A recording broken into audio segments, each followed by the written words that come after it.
What is Spotlight Customs?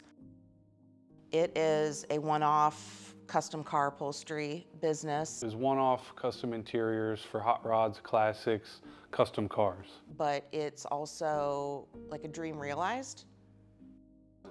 When did you first open up shop? Was it that 7 years ago? Yeah, full-time. Man, I don't remember the year. Maybe 2017, I think. I had a nice job working for Goodyear in their chemical research division. I was actually taking vacation time, sick days, to do the upholstery work. I could actually make more on a weekend than I could in a whole week at my regular job, if things played out right. So once that started to happen on a more consistent basis, I finally put my 2 weeks notice in and yeah, dove off the dock. Spotlight Customs, while it was a back burner side job, it became the full-blown, this is our income, this is life now. In high school, I took automotive mechanics. Straight out of school, went to work for another shop, learned the basics, worked for them for a few years, and then 7 years ago made the leap to full-time.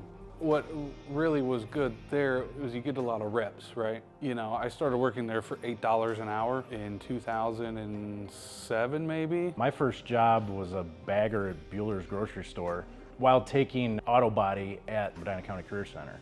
And then from there, went to Wyotech and working on cars ever since. My favorite thing to work on, I think, is fabrication, building things, because I can see what the end product's gonna look like in my head before I build anything.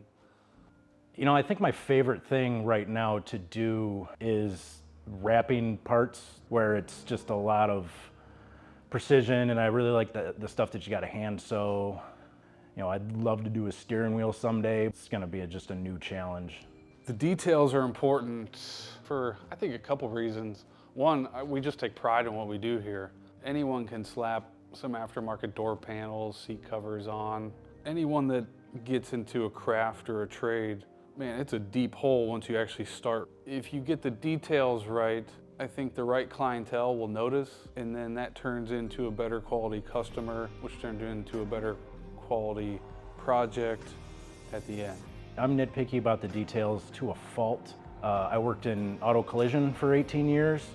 In that field, it's like, looks good from my house, a lot of people say. Working in the collision field, if you're nitpicky about all the little details, it's gonna be real hard to make money.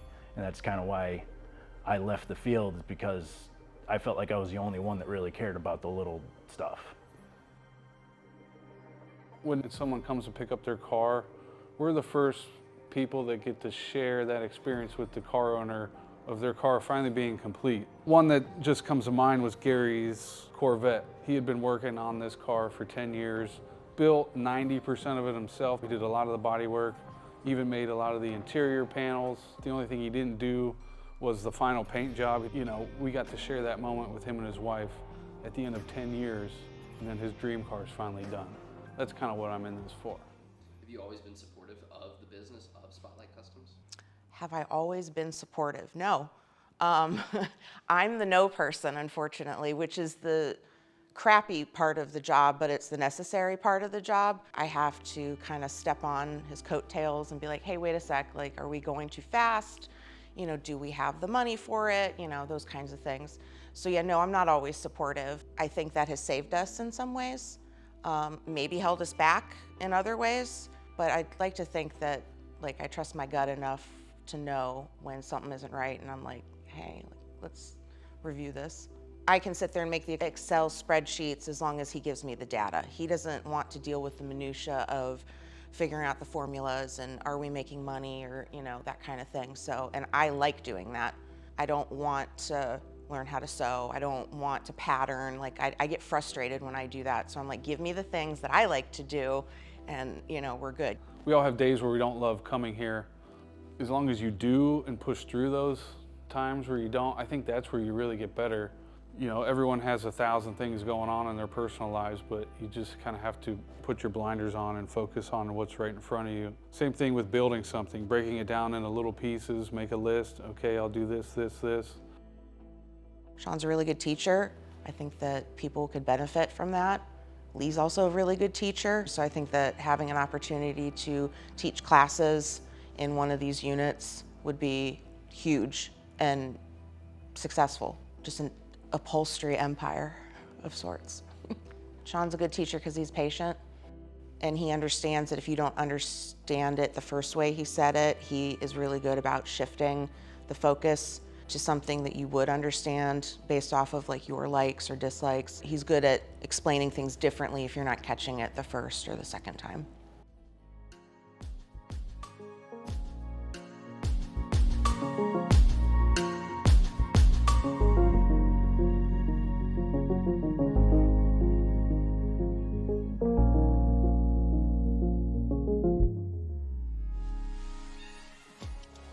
Advice that I would give to someone who's starting a business: don't. But do it at the same time. It's honest, my honest answer. Don't do it, but fucking do it. Advice for business owners regarding hardships and just general advice: don't screw people over. If you do make a mistake, fall on the sword, pay for it. It's gonna cost you a ton of money. If you're in it for the money short term, don't. It's not for the weak. We cry a lot. We worry about our guys. We worry about, the cars. It's one of those things you stress about all the other things that when you worked a 9 to 5, someone else was worrying about. Clock in, you clock out, you go home, you don't really think about it. You're like, screw it. That's not how it works. Here, you're thinking about it all the time. Even when you're not here, it consumes you. I say, yeah, we're real busy right now, but not everything is profitable, right? You put in a ton of extra time into some of these projects that we just don't get paid for.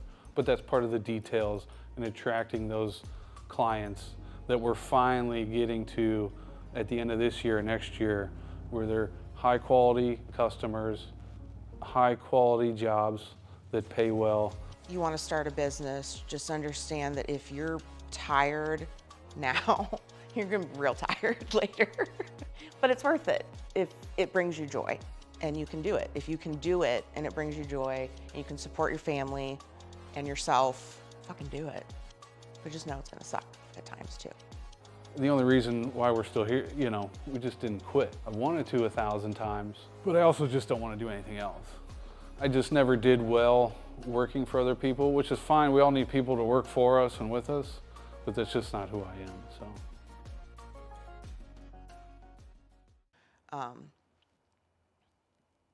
And I've lost my train of thought after that.